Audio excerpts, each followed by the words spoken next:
See, that's Mike Pence today. Just moments ago, he scored his debate performance last night and said it's not him who deserves the credit. Had a little debate last night.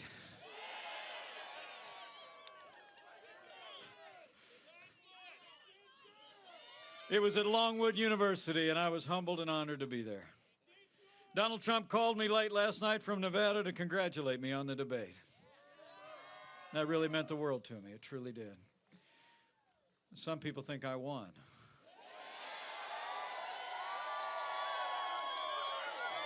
But I'll leave that to others.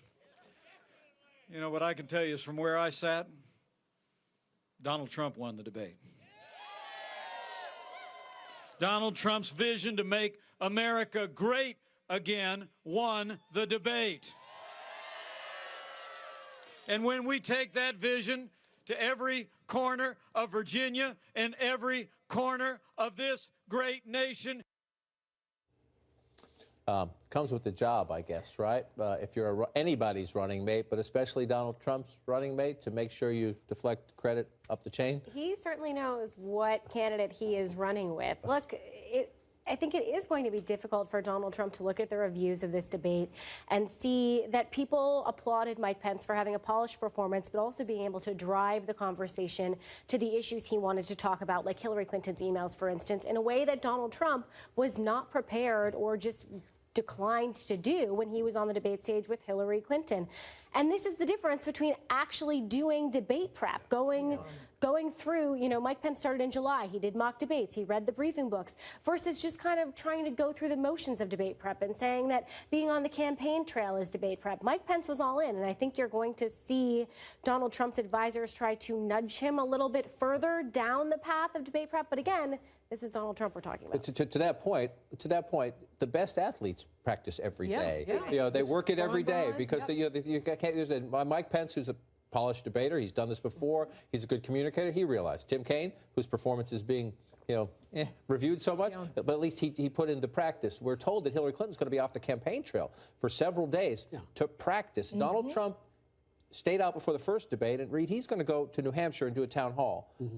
That's actually probably smart practice, if you will, live debate prep. Donald Trump has gotten a long way by being an anti-politician, the guy who does not play by the same rules that all the rest of them do. But once you get to a debate session like this, it actually matters that you have the preparation, the experience to do a debate like this. Mike Pence has been practicing this kind of debate prep for years as a member of Congress, as a governor. He's been on television doing these kinds of debates on the Sunday shows and things like that. And that difference really showed. It showed when Hillary Clinton faced off with Donald Trump. It showed in the comparison between Mike Pence and Donald Trump. The question of whether or not his advisors can actually convince Donald Trump to sit down and do the debate prep. I feel like we've read these stories for the last several weeks, and the performance hasn't.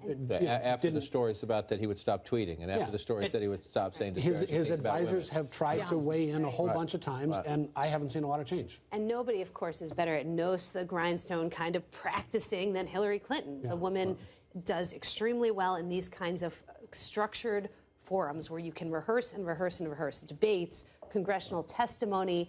So I think people sort of forgot that. There was a little underestimating of how good she can be in these kinds of things, because she's not so great on the campaign trail all the time and off the cuff.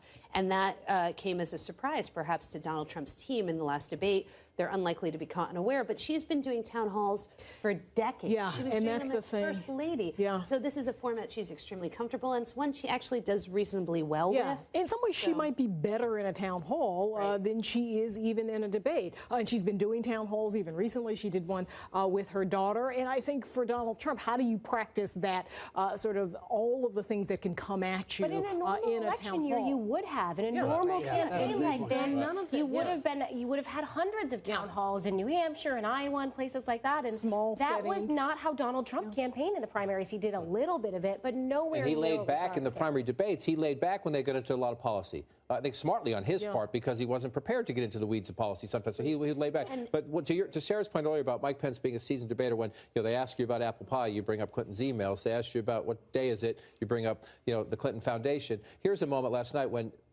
Tim Kaine was trying to make the case that all Donald Trump does is insult people, and Pence turned the table back. He says ours is an insult-driven campaign. Did you all just hear that? Ours is an insult-driven campaign.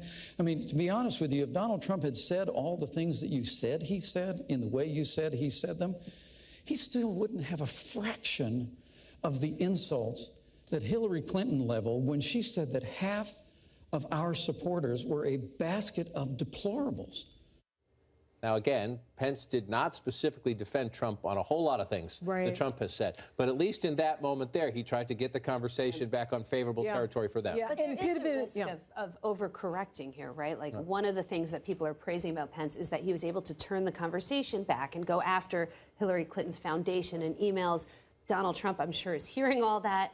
That's really hard to do in a town hall. You have someone who comes up and is talking perhaps about their deceased family member, a veteran or whatever, and to pivot from that to Hillary Clinton's emails or her husband's marital infidelities is a really hard Donald Trump's going to have to show some humanity and some compassion and some connection with those voters in that town hall, and that's something he hasn't done. Hang on, it's judgment on your feet. Judgment on your feet to know if you have an attack that you need to launch, pick your moment, don't do it. And an Arkham, it's a great